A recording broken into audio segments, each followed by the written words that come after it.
bom, Rogério? Oi, Tata. Dá para ouvir aí? Deixa eu ver aqui o som. Tá dando certo o som aí?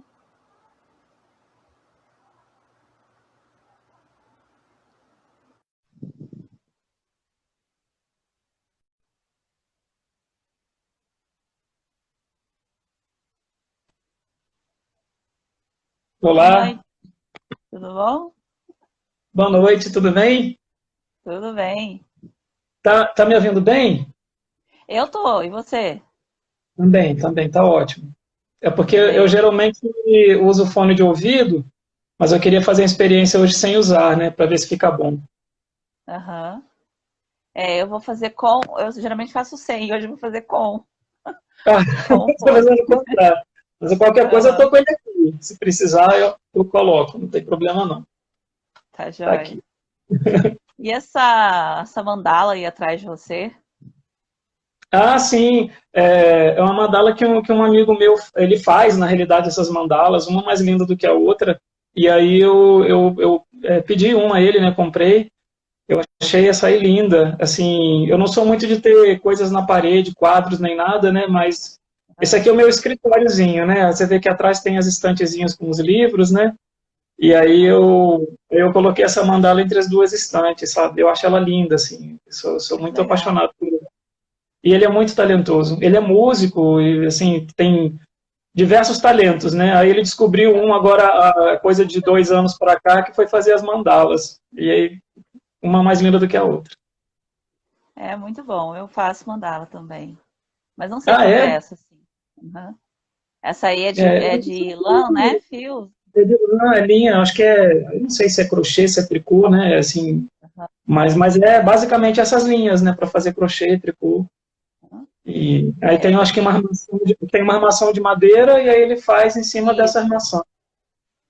Mas exatamente. eu acho uma genialidade para fazer essas composições de cores, que é uma coisa assim louca, sabe?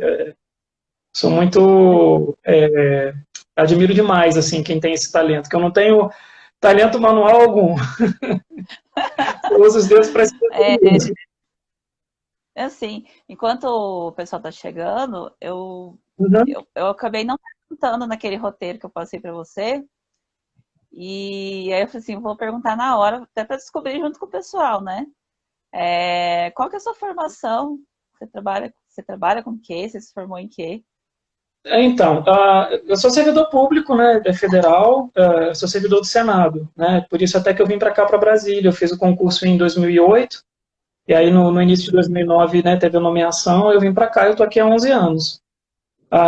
Mas assim, é interessante até você perguntar, não sei se você, depois você vai perceber que geralmente nas minhas mini bios, quando eu faço para colocar na orelha do livro e tudo, eu nunca falo nada assim sobre formação por dois motivos, né, Legal. primeiro porque eu quero que o foco seja no que eu escrevo, seja no que eu estou fazendo naquele momento, que é ser escritor, né, que é ser poeta.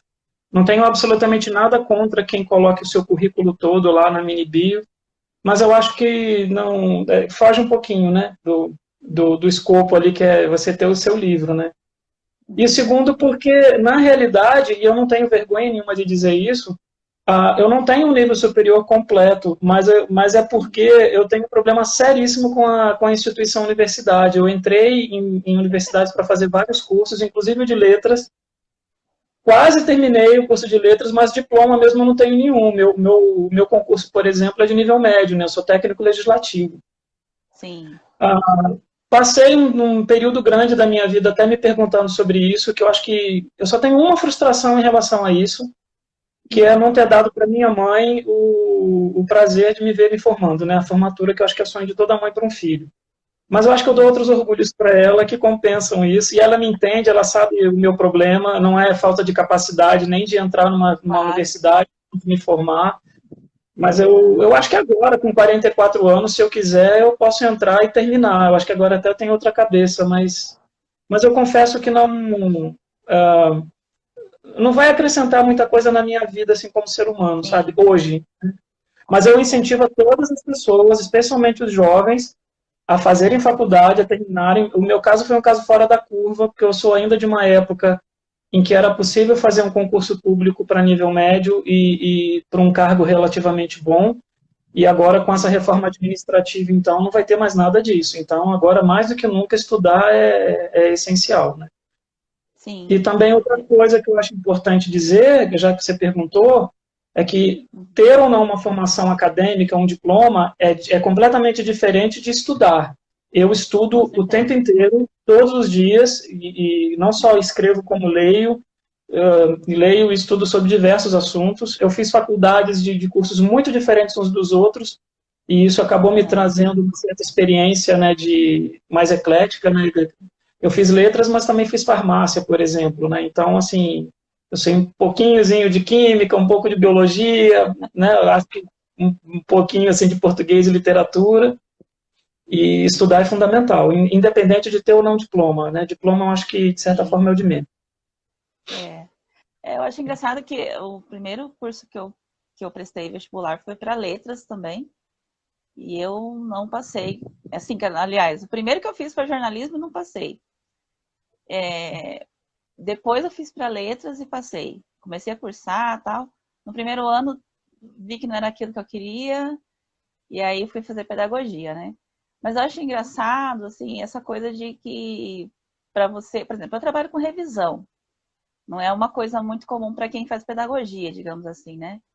Mas eu faço revisão até antes de fazer pedagogia. E aí eu senti a necessidade de ter uma formação que fosse para que não ficasse aquela conversa assim, tipo, você é pedagoga, mas você revisa, né? E aí eu acabei fazendo especialização em linguística, né? E tinha a ver um pouco. A Mas impressão que dá é engraçado. que é mais uma necessidade assim, de justificar para as pessoas do que outra coisa, né?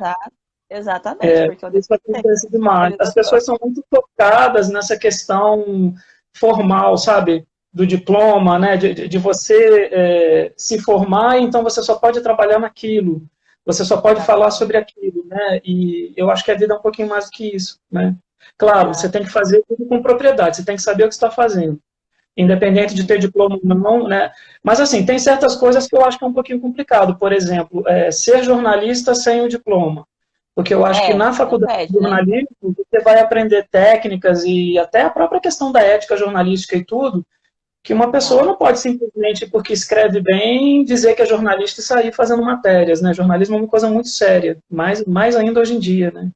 Aliás, sempre foi. Então, assim, eu acho que tem certas coisas que a gente tem que tomar certos cuidados para não invadir uma área que não é a nossa, só isso, né? Exatamente. E até porque jornalismo não é obrigatório, né, ter o diploma, né? Não é. Formado, né? Uhum. E ficamos nisso, né? Bom, acho que o pessoal já entrou aí mais um pouco, vamos começar. A gente tem 1 hora aqui e eu de novo esqueci de pegar um relógio. Você vai dar controlada aí se você tiver um relógio. Tá bom, vou tentar aqui. Eu acho que nós entramos bem na hora, assim. Você entrou, acho que 6h29, 6h30 mesmo, né? Exato. Mas eu acredito que para você, valeu, não sei se foi para você ou se é para mim, né? Vai aparecer um reloginho faltando, acho que 2 minutos, alguma coisa, né? Não, ele já aparece faltando 1 minuto e mesmo assim ele não termina de contar. Nos últimos 10 segundos ele acaba de vez, assim, do nada. É verdade. Chega no 0. Olha aí a Tata falando que é o curso dela, jornalismo. A Tata, ela faz comigo as lives, né? Um sábado sou eu, outro sábado é ela. Né? Que bom. Bom, Tata é Priscila? Esse P de P. Tata é de Priscila ou não? Também quero saber. É do... não sei do que é. Do que é, Tata? Tata é de Thaís. Não, é só para perguntar, porque se for a Priscila que eu estou pensando, né? A Priscila, ela fez uma resenha, né, do meu livro, do meu segundo livro, Sim. né? Ficou muito lindo, fiquei muito lisonjeado. Ela tá aí, é a Pri Pereira. Pronto, então eu confundi, é a Pri Pereira. Exato, também é uma das contistas, né? Nós 3 somos contistas. A Renata também, que tá aí, né? Isso que bacana. Aliás, vocês fazem um trabalho muito bonito, né? Assim, eu fiquei muito lisonjeado também quando Você me convidou, né, me perguntou se eu poderia, né, ceder para vocês fazerem o vídeo do meu texto, né, do Boneca, e eu fiquei muito feliz, assim, com o convite, primeiramente, e depois com o resultado, né, o vídeo ficou muito lindo, ficou muito emocionante. E eu gostei bastante de fazer também. E a resenha foi até uma surpresa para mim, porque eu te falei, né, que eu vou mandei os livros para Priscila, para ela fazer o dica Uhum. de leitura, mas eu não sabia quando que ela ia fazer, assim, foi bem, me pegou de surpresa também, achei bem bacana. Não, foi bem legal. Então, assim, queria pedir que você falasse um pouquinho quando que você começou a se interessar por poesia, escrever poesia, isso foi ao mesmo tempo, assim, ao mesmo tempo que você começou a se interessar, você já foi tentar escrever? Ou Não, demorou? Como é que foi? não foi exatamente assim simultâneo, não. Na realidade, a minha questão com escrever, no sentido de fazer textos e deixar os textos para um dia usá-lo para alguma coisa, isso é, de certa forma, bastante recente. Eu escrevo há muito tempo, eu escrevo desde que eu acho que eu me alfabetizei, sempre fui apaixonado por livros, os livros, eu sempre digo que os livros me salvaram em diversos sentidos, inclusive no sentido mesmo de sair de uma vida bem complicada, assim, em termos de econômicos, né? Eu vim de uma família muito humilde, né? E tudo. Sou com muito orgulho filho de empregada doméstica, né? Eu perdi meu pai e meu pai era vendedor. Perdi meu pai muito novo. Eu tinha só 9 anos. Ele me infartou aos 42. Minha mãe teve que me criar e criar o meu irmão sozinha, né? Mas é uma história igual a de um monte de outros brasileiros, né? Assim, que isso é até bem comum. Mas isso me trouxe uma força também, porque quando eu descobri que eu gostava muito de livros, eu gostava muito de ler, e minha mãe não tinha dinheiro para me comprar os livros que eu queria, então eu pegava os livros da bibliotequinha lá da escola estadual onde eu estudava, lá em São Gonçalo, né, no Rio de Janeiro. Sim. E ali eu descobri um mundo que era ao mesmo tempo a questão da fantasia, né, de você ir para outros mundos e para outras histórias e tudo, porque é óbvio que na época eram histórias infantis, né, ou infanto-juvenis, e também descobri que por meio dos livros eu podia melhorar em diversos sentidos, né, escrever melhor, e eu descobri que eu gostava muito de escrever. Quando entrei na adolescência e comecei a passar por certos conflitos relacionados à vida né, de adolescente, eu joguei muita coisa no papel. Mas a diferença é que eu tinha uma autoestima muito baixa, e logo depois que eu escrevia, eu mesmo li o que eu escrevia, achava que nada prestava, que tudo era uma porcaria, e jogava fora, rasgava, enfim. Então, assim, é por isso que eu falo, escrever e para deixar escrito é algo que eu acho que foi ali já na casa dos 30, né? Eu tenho 44, né, agora, bem recente, de Uhum. certa forma. Sim. Mas a poesia chegou na minha vida primeiro por conta de poemas que apareciam nos livros paradidáticos, né, os livros de português, né, principalmente. E É. aí eu comecei a ler lendo os grandes, né, que sempre saem nos livros escolares, né, Cecília Meirelles, Carlos Drummond de Andrade, Mário Quintana, Fernando Pessoa, né, e eu vi que era uma expressão artística que me chamava muita atenção. Eu gostava de degustar as palavras, de ver que as palavras muitas vezes tinham sentidos que iam muito além daquele do dicionário, e eu acho que nenhuma arte literária, né, nenhum gênero literário faz isso melhor do que a poesia. Mas nunca imaginei até então que eu seria poeta também. Eu me apaixonei por poesia para me apaixonar por escrever poesia muito tempo depois, né? Mas começou assim. Mas então, o que fez você resolver a mostrar, né, essa poesia, chegar a publicar? Então, ó, eu lembro que na minha adolescência teve um exemplo lá de um poema que eu fiz para uma oficina literária que tinha, que era extracurricular, que eu participei, e aí eles fizeram lá um livrinho dos alunos, se chamava Sociedade dos Poetas Novos, que era um trocadilho com aquele filme Sociedade dos Poetas Mortos, que fez muito sucesso na época, ali no início dos anos 90, né?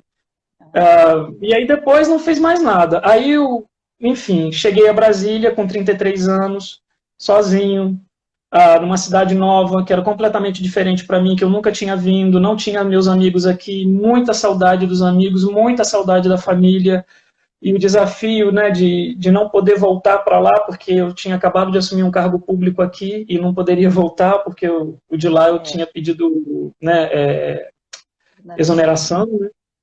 E aí eu comecei a escrever para poder lidar com uma depressão que surgiu e para poder lidar com essa questão da solidão, né?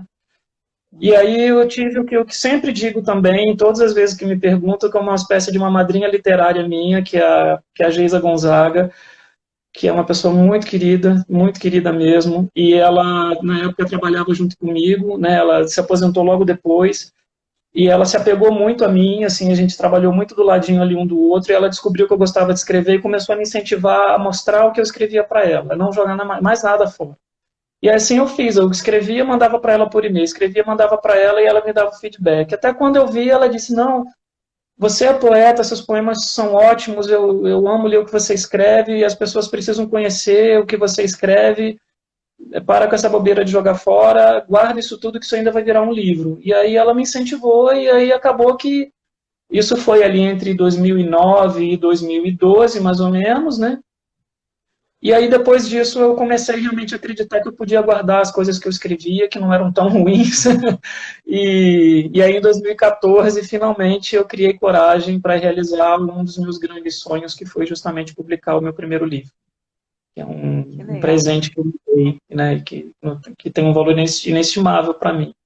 Eu provavelmente, né, já estou indo agora para o quarto e tudo, já tenho um quinto livro pronto só para o ano que vem, né, não dá para sair publicando um atrás do outro também, mas eu sempre vou ter um carinho muito especial pelo primeiro. Ele é o mais ingênuo, é o mais inocente em todos os sentidos. Eu acho que ali eu nem estava ali formado ali como poeta, digamos, mas ele é muito simbólico para mim, muito representativo de muita coisa que significou para mim naquela época. Então eu vou levar ele para o resto da vida no meu coração. Qual que foi o título desse primeiro? O primeiro se chama Olhar de Andorinha, é esse aqui. Ah, é. Andorinha. Eu fiz pela editora Scortetti, né? Mas diferente dos demais, eu não mandei o original para ser avaliado, né? Assim, eu escolhi na época uma editora que faz aquele trabalho mais de gráfica, né? Assim, sim. Você manda, eles fazem um orçamento, aí você decide se pode ou não pagar aquele orçamento e publica o livro. Se ele é bom ou não é outra história. Faz isso. Mas ao menos assim, eles fazem um trabalho muito bonito do ponto de vista editorial. Os livros da Scortetti são bem feitos, são bonitos, não, isso que eu ia falar. Né? Sim. Eles já têm uma tradição, né, digamos assim, né? Sim, sim. Eu acho que assim, é uma excelente editora, principalmente para quem ainda não tem certeza se o que escreve é bom e tem, às vezes, vergonha ou medo de mandar para editoras que fazem avaliação primeiro, né? E, de repente, sei lá, demora 6 meses, depois de 6 meses, ou não recebe resposta alguma, ou recebe uma resposta negativa. Se o seu sonho é publicar um livro e só depois, né, talvez fazer uma autocrítica se o livro é bom ou não, eu acho que a Scortetti é uma ótima editora para isso, sabe? Porque eles fazem um trabalho muito bonito do livro como produto, sabe? Você vai ficar muito satisfeita com o livro pronto. E isso eu realmente não posso negar. Sim, com certeza. Até porque para você entrar nessas grandes editoras é bem complicado, né? Para gente que é desconhecido. Nossa, desconhecido. No meu caso, escrevendo do gênero que eu escrevo, que é poesia, é mais difícil ainda, né? Infelizmente, tem muito ainda essa coisa. Descobrem que a gente escreve e aí perguntam, nossa, que legal, você escreve o quê? Aí você fala, eu sou poeta, eu escrevo poesia. Aí a pessoa até murcha às vezes, sabe, assim, como se escrever prosa, né, conto, crônicas e principalmente romance, né, você precisasse ser um escritor melhor, né, como se poesia fosse uma coisa menor. Mas isso é uma coisa muito típica do nosso país, né, e do problema cultural e educacional daqui, né, a culpa não é minha nem sua, né, é de todo um sistema, infelizmente. Com certeza. Aí, a sua produção é exclusivamente de poesia? Você já escreveu alguma coisa além da poesia? Predominantemente poesia. Eu só tive coragem até hoje de publicar poesia. Eu escrevo também um pouco de prosa, especialmente contos, mas ainda não me sinto seguro para juntar os meus contos e publicá-los com um livro. Agora, pela primeira vez, está saindo uma antologia de uma editora de um amigo meu, a editora Outra Margem, que é uma editora ótima também, que é de Cantagalo, no interior do Rio. E aí ele aproveitou agora esse período aí da pandemia e fez uma antologia chamada Tantas Vozes. E aí ele me convidou para poder participar, e aí eu estou participando com um poema, mas também estou participando com um conto, né? Acabei enviando um conto. Então, assim, estou quebrando esse tabu meu agora com esse conto que saiu, já está publicado, né? O Aham. Tantas Vozes, né? Mas eu acho que, assim, se você me perguntar daqui a 10, 20 anos, mesmo que eu já tenha livros de contos publicados, eu tenho um projeto de um romance que eu estou começando a escrever, que é um dos grandes desafios também meus aí do próximo ano, mas eu sempre vou dizer com todo orgulho, sem medo de errar, que eu sou poeta. É, posso escrever o que for, publicar o que for, mas eu sempre vou continuar escrevendo e publicando poesia, e eu acho que é o meu métier, assim, é o meu lugar, é onde eu me encontro Sim, e onde eu acho que eu me expresso melhor. com certeza. Bom, quando eu estava montando a publicidade da live, eu perguntei se você tinha, assim, como a gente não tem muito contato, uma definição, né, do que você é, do que você faz, do que é ser escritor, do que é ser poeta. E aí você colocou a seguinte frase: acho que sou um pássaro ainda no ninho que só quer aprender a voar. Que até foi o título da live, né? E aí, por que essa definição? E até percebi que, por exemplo, o primeiro livro, Andorinha, né? O segundo livro, Dragão. E o dragão voa Terceiro, também, né? Na é, fábula, na lenda. E o o terceiro terceiro, fênix. das Fênix, né? E o Aham, quarto, Abutre. Tem luta. tudo a ver, né, com essa... Você Assim, eu tenho uma paixão, assim, quase inconsciente, de certa forma, por essa questão da liberdade do voo de um pássaro, né? Tanto que, por exemplo, eu odeio, abomino a ideia de pássaros na gaiola, né?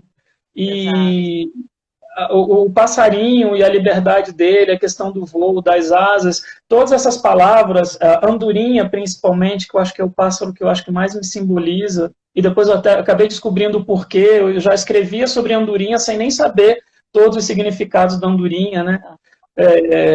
Me simbolizam muito, assim, porque na realidade eu não quero nessa vida, assim, nessa experiência, né, física que eu estou tendo aqui, eu não quero ser melhor do que ninguém, eu não quero disputar nada com ninguém, eu não quero, sabe, entrar em nenhuma disputa de nada, por isso que eu tenho até às vezes dificuldade de entrar em concurso literário por causa disso.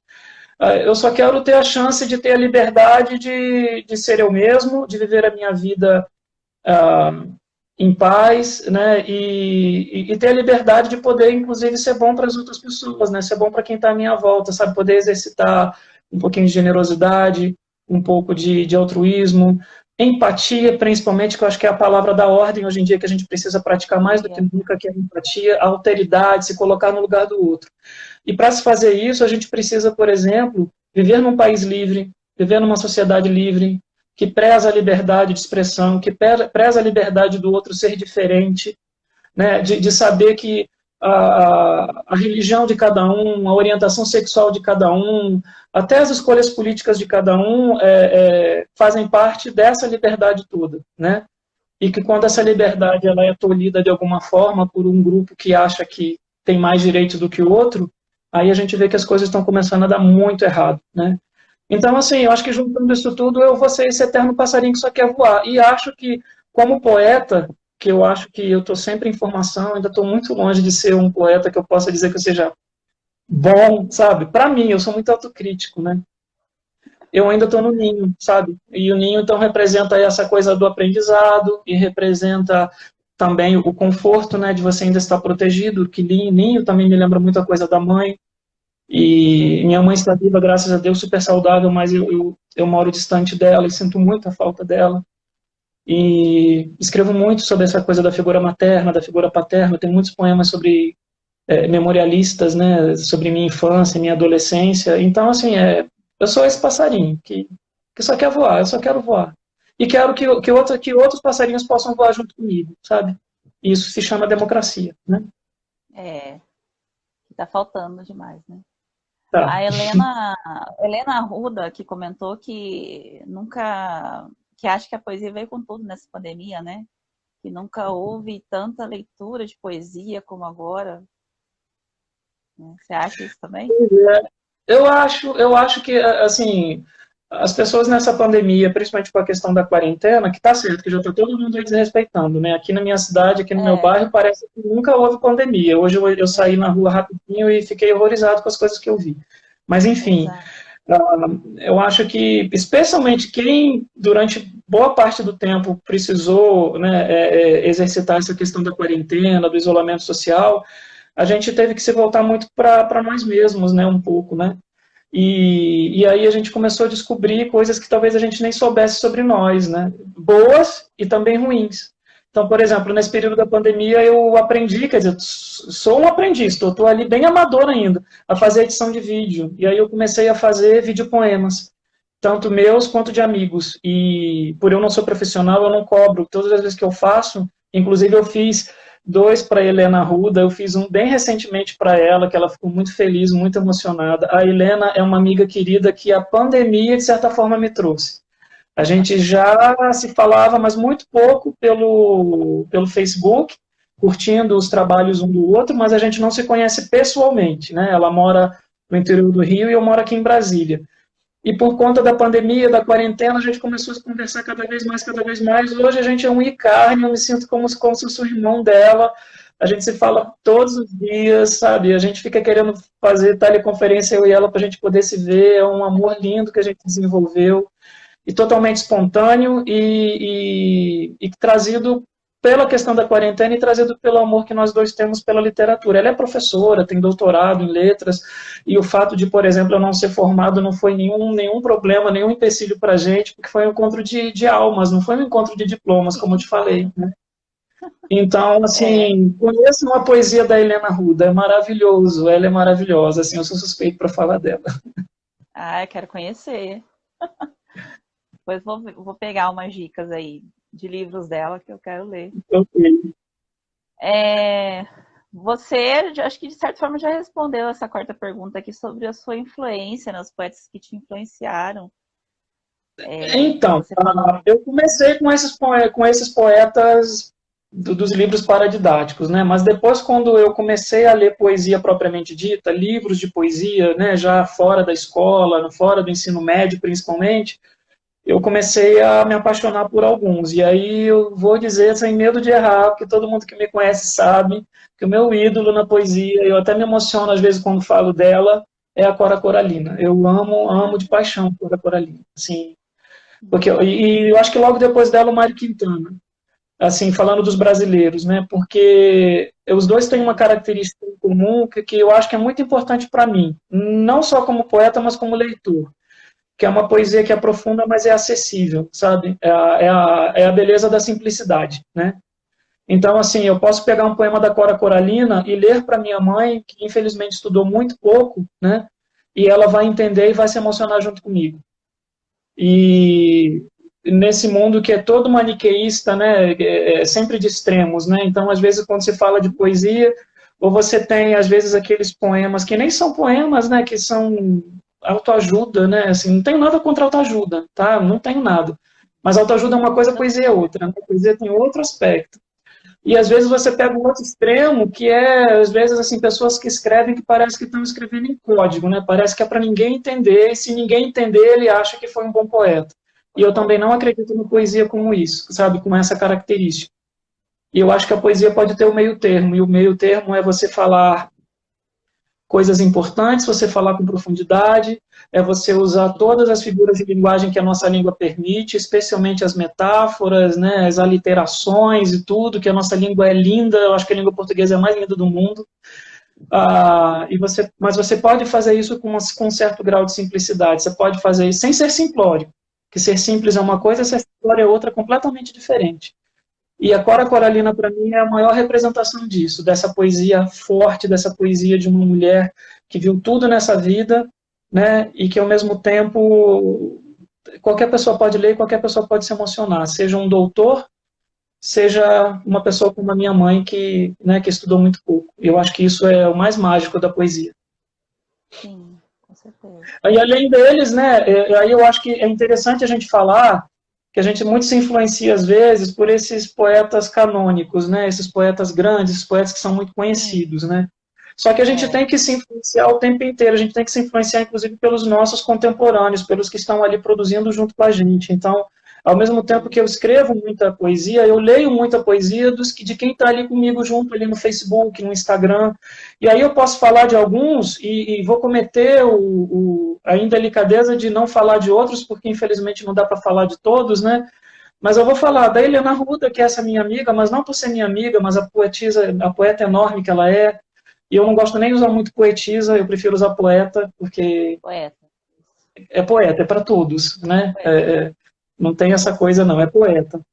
A Cíntia Krimler, que é uma pessoa maravilhosa daqui de Brasília, que eu acho que o Brasil inteiro tem que conhecer, e que ela é contista, romancista e também poeta. Ela diz que ela é menos poeta, que ela se encontra mais nos contos, mas ela é uma poeta de mão cheia. Ela tem um livro chamado Exercício de Leitura de Mulheres Loucas, que é maravilhoso, que todas as pessoas deveriam ler, mas especialmente as mulheres. Ela escreve uma poesia muito voltada para essa questão da mulher, né, com todas as nuances que ser mulher significa, e eu acho que ela é maravilhosa. Tem a Adriane Garcia, que é uma poeta maravilhosa também. Eu estou falando dos de agora, dos que a gente encontra no Facebook, que pode virar muitos, né?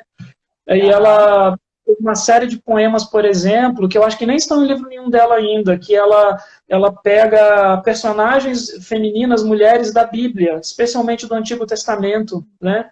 E faz poemas sobre essas mulheres, e são poemas que cada poema é um soco no estômago, cada poema é algo para você ficar digerindo por 2 dias, ela é espetacular. E eu falo isso tranquilamente porque ela nem me conhece, assim, eu estou falando porque eu realmente amo a poesia dela. Falar de um homem, né, o Alberto Bresciani, que é um poeta também daqui de Brasília, mas é coincidência eu estar falando de Brasília. A Adriane não é daqui, acho que a Adriane é de Minas. Espetacular também. Tive a honra de tê-lo convidado e ele aceitou para fazer o prefácio agora do meu novo livro, que está saindo agora em outubro, se Deus quiser. Tem muita gente boa, é muita gente boa. E aí, a Maya Fox, que também escreve romance, contos e poemas. Ela tem um livro de poemas chamado Poemas para Ler no Front, que saiu pela editora Patuá, que é espetacular também. É muita gente boa. Não vamos ficar só nos grandes, gente. Assim, Quintana, Cora, Drummond, espetaculares, mas esses a gente encontra em qualquer lugar, em qualquer site de citações, em qualquer livraria, né? Vamos valorizar quem está aí na luta. Tem muita gente boa por aí. E os contemporâneos têm essa coisa de falar sobre o agora também, né? Sobre o que está acontecendo agora. Né? Sim, o que está acontecendo agora, exatamente. A gente tem pessoas que estão, de certa forma, escrevendo a história, né? Sem serem historiadores, sem estarem escrevendo um livro de história, mas a gente pode, daqui a 20, 30 anos, especialmente as gerações futuras, saberem mais ou menos o que está acontecendo agora, pegando esses escritores que estão escrevendo agora, independente de qual editora eles publiquem, se é uma editora grande ou se é uma editora pequena, né? E essa é a nossa luta. Com certeza. Bom, você falou sobre o primeiro livro, né? E depois os outros 2 já foram pela outra editora, Penalux. Penalux, E aí o que aconteceu? De 2014 para 2017, para finalzinho ali de 2016, eu criei essa coragem que até então eu não tinha, que à medida que eu continuei escrevendo, e a gente vai evoluindo, né? Em tudo que a gente faz, né? Em qualquer área a gente evolui se a gente vai praticando. E aí eu me senti que minha poesia estava evoluindo, que ela estava melhorando, ela estava ficando mais madura, estava ficando mais multitemática, né? Eu já não era mais simplesmente um poeta romântico, eu sou um romântico por natureza, mas eu passei a escrever sobre outras coisas, não apenas poemas românticos. E aí eu peguei esse original e criei coragem para enviei para 2 editoras que eu gosto muito, eu posso falar delas aqui, a Penalux e a Patuá. E aconteceu de os editores da Penalux, o Tonho França e o Wilson Gorte, que são pessoas muito queridas, gostaram dos meus escritos e quiseram me publicar, me responderam depois de mais ou menos ali uns 30, 40 dias que gostaram muito do meu original, e aí eu publiquei junto deles, né? E fiz isso em 2017, fiz em 2019 com Cinzas de Fazer Fênix, esse é o Cantigas de Ninar Dragões, que é o que a Priscila fez a resenha, né, agora. esse é o Cinza de Fazer Fênix, que é agora de 2019, e agora em 2020, agora em outubro, se Deus quiser, sai o meu quarto livro, terceiro pela Penalux, porque tem dado certo essa experiência com eles, que é quase ninguém sabe ainda, assim, ainda não comecei a divulgar o livro, porque ele ainda não está pronto, né? Ele se chama, como você sabe, né, Não Servirei de Alimento aos Abutres. Mas diferente dos outros 3 livros que têm os animais alados, né, a andorinha, o dragão e a fênix, o abutre já tem uma característica negativa, né? Então, dessa vez eu estou falando de um ser alado no título, mas é simbólico, como todas as vezes os outros pássaros também, né? Os outros animais alados também eram simbólicos, mas esse tem uma simbologia mais atual, digamos, né? A gente está com muitos abutres, né, em volta da gente, querendo a nossa carne. Eu até consegui ler o livro todo, Cantigas, né? Consegui ler todo. E, nossa, 80 poemas. Eu falei assim, gente. Sim. Mas depois foi diminuindo. As Cinzas de Fazer Fênix já são 64, que talvez ainda já seja muita gente, né? E o Não Servirei de Alimento aos Abutres são mais 64. Nossa. Da Fênix eu comecei a dar uma olhada ontem, né? Assim, vou abrir aqui e ver se tem alguma coisa para eu comentar. E eu gostei muito dos desenhos, das ilustrações. Daí que eu vi lá a Fênix, né? De onde que é. Aquele então, desenho rapidinho, eu queria falar da questão das ilustrações, porque você vai perceber que todos os livros, inclusive esse quarto que está saindo agora também, todos eles têm sempre uma parceria com algum ilustrador. Que eu faço questão, porque eu sou apaixonado por essa ideia das manifestações artísticas se comunicarem, né? Então, por exemplo, a minha poesia com uma ilustração de alguém que eu admiro. Sempre são pessoas que eu admiro, são pessoas que eu vejo como muito talentosos e que vão enriquecer muito mais o meu livro. Né? O primeiro livro, o Olhar de Andorinha, é do Volney Fernandes, as ilustrações. Ele é de Goiânia, é um artista espetacular. Acho que dá para mostrar uma ilustração aqui. Essa capa ficou muito bonita. Essa é a primeira ilustração interna do livro, né, do Volney, ele usa essa técnica de colagem. Aí veio, né, vou falar rapidinho por causa da hora, né, o Cantiga de Ninar Dragões, que esse já é um amigo meu mesmo, assim, inclusive ele é colega meu de trabalho, o Ronaldo Galo, e aí ele já faz uma técnica diferente, né. Saiu em preto e branco o livro, mas as ilustrações originais elas eram coloridas, mas saíram em preto e branco mais por causa da questão do custo do livro, né. E no terceiro, Cinza de Fazer Fênix, é a Lu Valença, que hoje se tornou também uma amiga querida de Niterói, artista plástica, assim, de primeiríssima linha, e só melhora e só se torna cada vez mais especial tudo que ela faz. E ela fez 8 ilustrações para o livro, mais a arte da capa, né? Ela fez 9, né?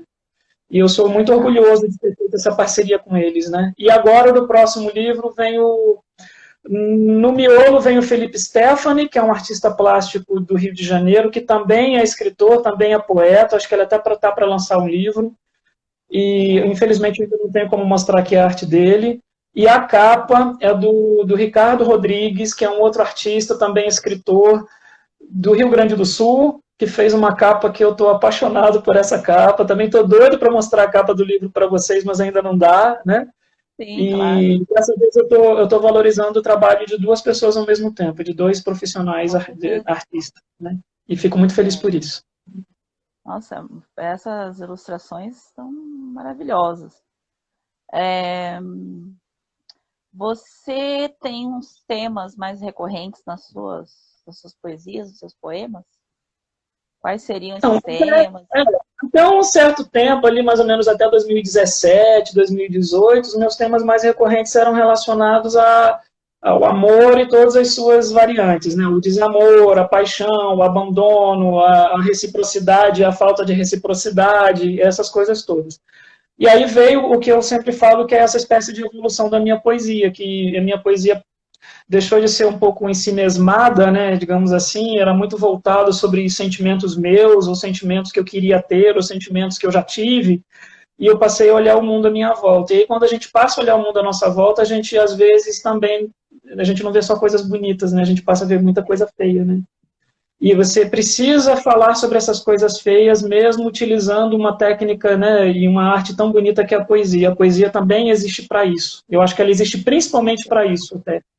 E aí eu passei a escrever poemas mais sociais, mais engajados, mais políticos, mas não político no sentido partidário, político no sentido de me posicionar nesse mundo, me posicionar no Brasil, me posicionar no tempo em que eu vivo, me posicionar frente aos absurdos que eu vejo, e, e eu acho que é o meu papel como poeta, assim, deixar esse legado, né? Deixar essa minha visão sobre as coisas. Então, eu passei a mesclar, eu continuo escrevendo poemas de amor, nunca vou deixar de escrever, porque eu sou romântico por natureza, como eu falei, mas eu posso no mesmo dia escrever de manhã um poema de amor, posso escrever de manhã um poema para minha mãe, ou sobre a memória do meu pai, e à noite eu escrever um poema sobre a menina que foi estuprada né, e que fez o aborto aos 10 anos de idade, que você conhece bem, que é o Boneco.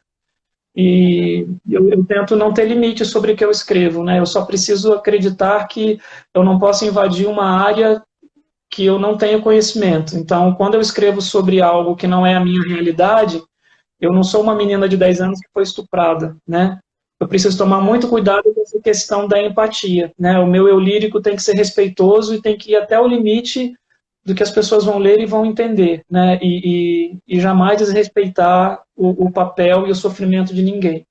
Então, eu posso, sim, como poeta, escrever sobre racismo, mesmo sendo branco. Eu devo escrever sobre racismo, mesmo sendo branco.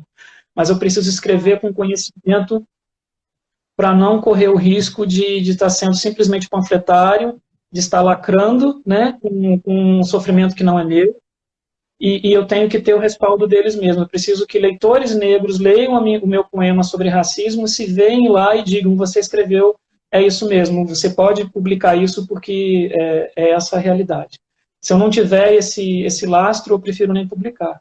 E eu faço isso com poemas sobre mulheres.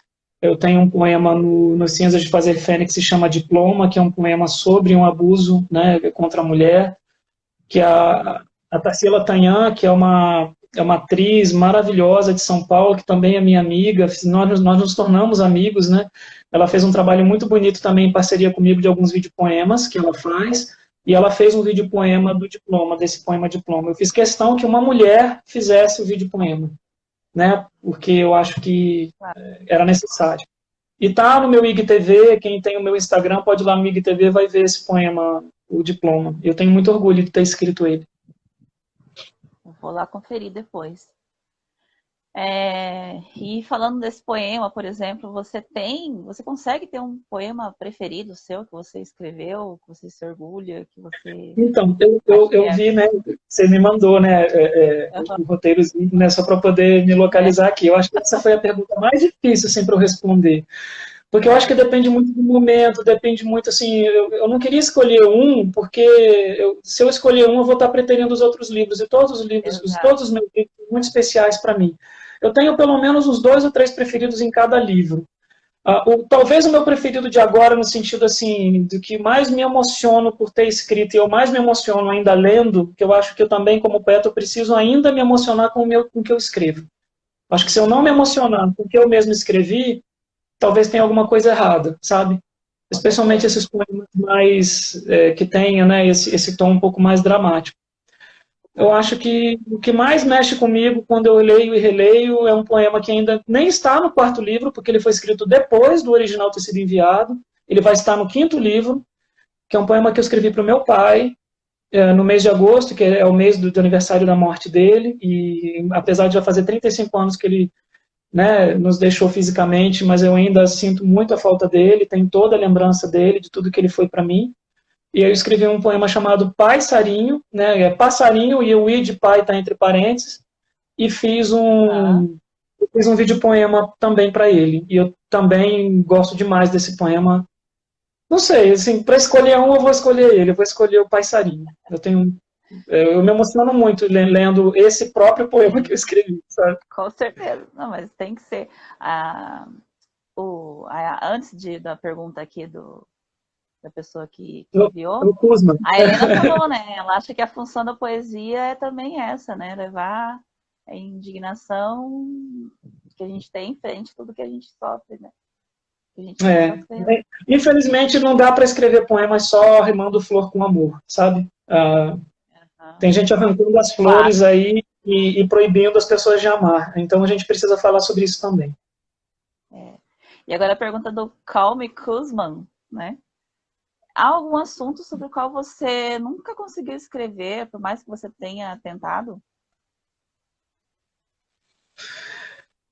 Olha, não é que eu tenha tentado, eu nem tentei ainda porque eu acho que eu tenho que estudar um pouco mais sobre o assunto e tudo. Mas eu queria muito escrever um poema, assim, ainda nessa pegada mais social, mais política e nessa pegada da empatia sobre transfobia. Essa questão, né, dos transexuais, né, tanto as mulheres quanto os homens transexuais e todo o sofrimento deles, primeiro da própria questão né, do entendimento do corpo deles, né, e da alma deles, né, que é diferente da compleição física que eles vieram, né, para esse mundo, e principalmente do preconceito que eles sofrem, porque até dentro da própria comunidade LGBTQIA+, né, que a sigla vai cada vez aumentando, eu posso falar isso aqui tranquilamente porque eu não tenho vergonha nenhuma, eu tenho muito orgulho, inclusive, hoje tem. Eu faço parte de uma das letras, né, desse espectro, né. Eu também. Quando eu escrevo sobre isso, eu não preciso nem escrever com empatia, eu estou falando de mim mesmo, né, que tem a ver com a homofobia. Mas eu acho que a transfobia é um passo além na intolerância, porque a transfobia envolve, ao mesmo tempo, a questão da orientação sexual, mas a questão do gênero, né, da identidade de gênero. E eu sou um homem cis, né, ou seja, eu me aceito e gosto de mim, né, a minha mente, o meu cérebro nasceu dentro do meu corpo certo, mas nem todo mundo nasceu assim, né? E aí vem todas essas questões religiosas, políticas, e a gente está vivendo um momento político terrível para isso, né, para lidar com essas diferenças, para lidar com a variação da própria sexualidade e da própria questão do gênero humano, que mais do que nunca a gente tem que se unir para poder lutar, sabe? Então, assim, se todas as ditas minorias, porque nem sempre são minorias, né? Dizem que mulher é minoria, como que mulher é minoria se a gente tem mais mulheres do que homens no mundo, né? Então, assim, as mulheres, as pessoas negras, as pessoas né, que estão dentro de uma das letras né, do LGBTQIA+, se todas se juntassem num benefício comum, que é o exercício da liberdade de ser quem você é e nunca ser julgado por isso, a gente não teria.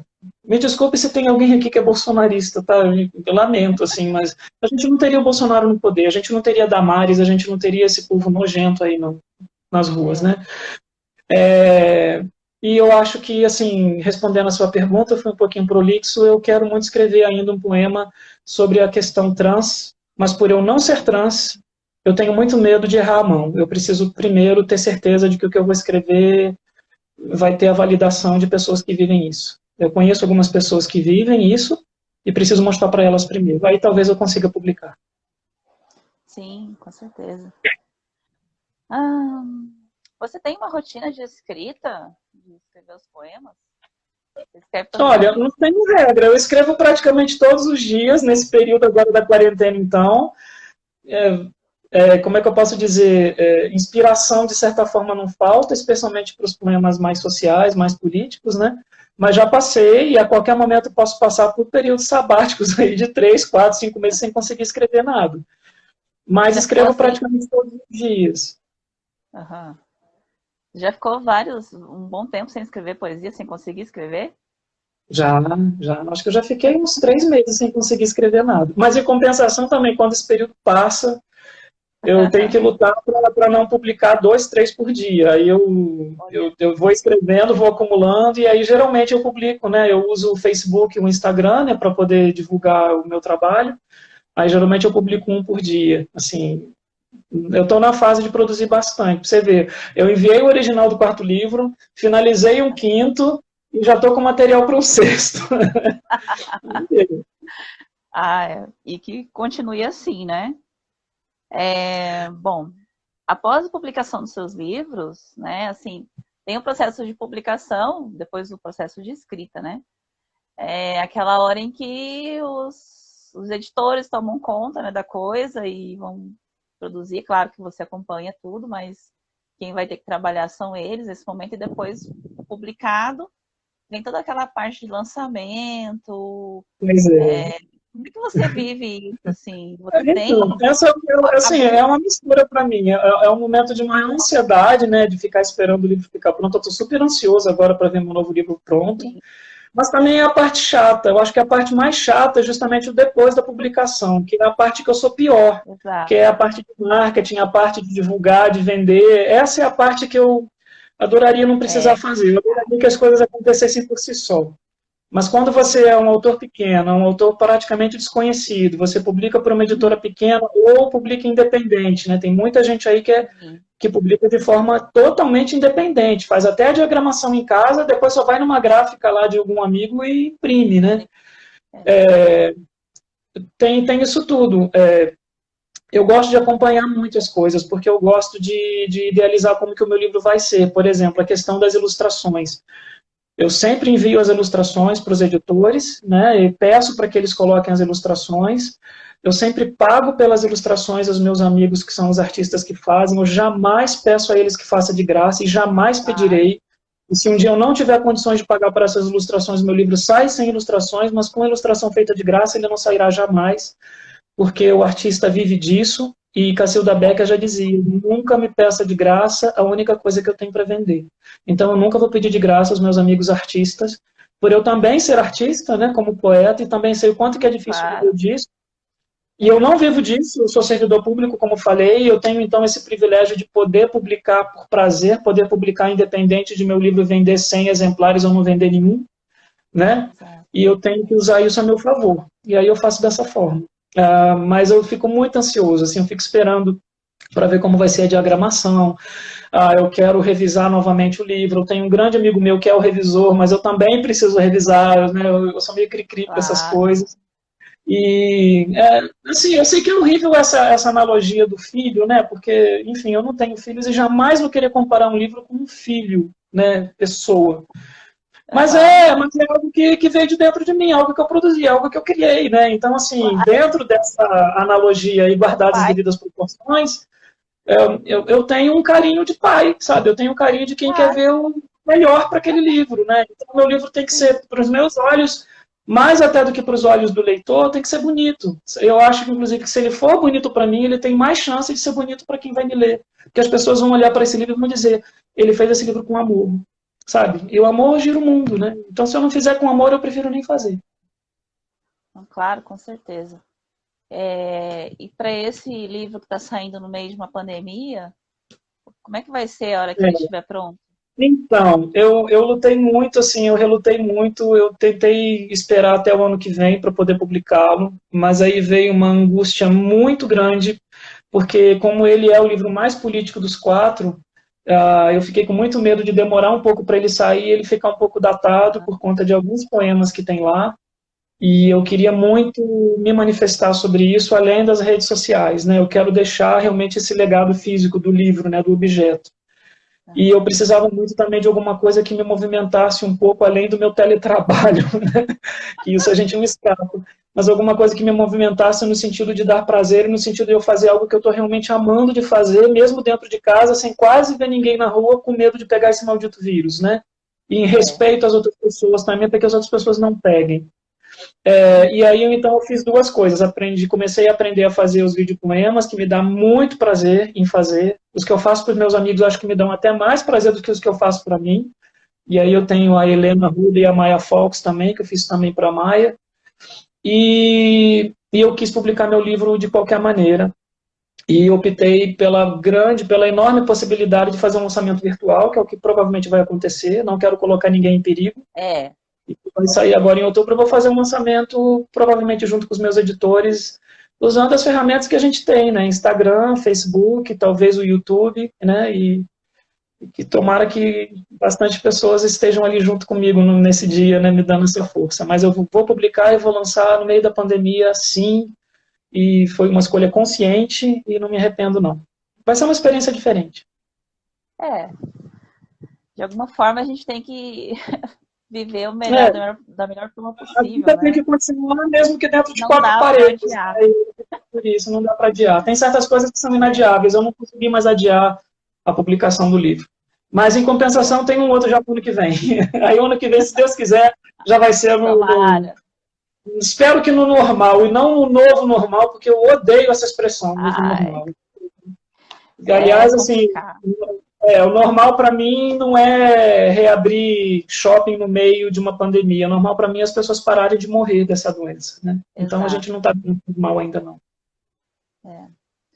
A Maria Amélia perguntou se você já fez alguma poesia para Brasília e para Águas Claras. Águas Claras é onde eu moro, e a Maria Amélia também mora aqui. Maria Amélia é outra escritora espetacular, também amiga, todo mundo também tem que conhecer os escritos dela. E eu tenho muita sorte de ter, nesses últimos anos, feito amizade com outros escritores que também estão nessa mesma luta que eu, e a Maria Amélia é uma delas, é uma escritora maravilhosa, que todo mundo tem que conhecer. E aí, respondendo a ela, eu tenho poesia sobre Brasília, mas eu acho que não, nenhum ainda saiu publicado em livro, mas agora vai sair um que tem os IPs, e tem o Cerrado, e tem, né, não sei se você sabe, mas os IPs é um dos maiores orgulhos do brasiliense, né? Essa época do ano que os IPs, né, que tem a floração dos IPs, todo brasiliense fica louco, todo brasiliense tira foto dos IPs, os IPs são lindos, assim, porque a cidade está extremamente seca, a gente está no auge da secura, né? Brasília é uma cidade muito seca, e aí, de repente, no meio daquela secura tem aquela explosão de cores, né? Do IP amarelo, que é o meu preferido, do IP roxo, do IP branco, e é uma coisa assim que, eu não sei, nessas horas a gente não tem nem como não acreditar em Deus, sabe? Porque realmente tem alguma coisa superior que faz essas coisas lindas pra gente, né? Aí tem um poema sobre os IPs. Mas é um poema que tem toda uma simbologia também social dentro da história dos IPs e tudo. Não é simplesmente uma ode ao IP, não. Mas é também. E sobre Águas Claras eu ainda não fiz. Então eu vou pensar em fazer. Águas Claras é o bairro de onde a gente mora. É a cidade satélite onde a gente mora, né?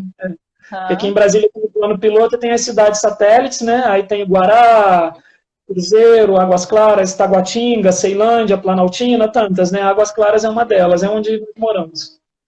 Que legal. E a Maria Amélia. Não, tem que chamar essas duas, a Helena e a Maria Amélia, para conversar aqui. Elas são espetaculares. Primeiro, elas têm que se conhecer uma outra, porque eu acho que elas não se conhecem, e eu tenho certeza que uma vai ficar encantada pelo trabalho da outra. Eu, como eu te falei, tenho muito orgulho de ter essas amigas, né, esses amigos. O Guzmão, que é o Calme Kuzma, que você está vendo aí, ele é espetacular também, outro poeta, escritor, tradutor, assim, nossa, é muito privilégio conhecer tanta gente talentosa. E aí, como eu falo, são essas pessoas talentosas que estão na mesma luta aqui de publicar nas redes sociais, de ser publicado por editoras pequenas ou independente, e que o Brasil não conhece, né, e que a gente ainda não tem aí os nossos poemas aí, né, Brasil afora. Tem muita gente escrevendo, tem muita gente dizendo muita coisa bonita, ou forte, ou necessária, ou tudo ao mesmo tempo, e que a gente precisa conhecer. E eles são exemplos disso, né? E tem muitos outros, né, que a gente sempre esquece de falar alguém. O pessoal que trabalha com você sabe da sua produção literária? Sim, os meus amigos lá do trabalho eles sempre dizem que eu sou o poeta lá do setor, entendeu? Toda vez que tem alguma coisa que envolve português, correção de português e tudo, sobra para mim, mas no bom sentido, né? Eles pedem para eu poder revisar, e eles sempre comparecem aos eventos de lançamento. Eu não sei se leem os meus livros, né? Porque aí é uma outra história, mas pelo menos tem aquele carinho de ir lá no lançamento, comprar um exemplar, porque sabe que eu tenho, né, que pagar a editora e tudo. E estão lá lhe dando um quórum ali para poder o evento ficar bonito. Mas todos sabem, eu jamais esconderia de ninguém. Hoje em dia eu digo isso para você, eu jamais esconderia a minha sexualidade, porque eu não tenho vergonha alguma dela, eu sou uma pessoa tão digna quanto qualquer outra, tenho uma vida muito bonita e muito tranquila quando eu passei a me amar, e também jamais esconderia o fato de eu ser poeta. Se alguém tem vergonha de eu ser poeta, que seja outra pessoa, não eu jamais teria, jamais. Nosso tempo está acabando. Apareceu aí, faltando 20 segundos. Mas faltando menos, né? Porque ele não fala, né? Vai acabar a qualquer momento. Queria mandar um beijo para todo mundo. Prazer, assim, te ver, conversar, né? Mais ao vivo. Tá, e fica convidado para voltar.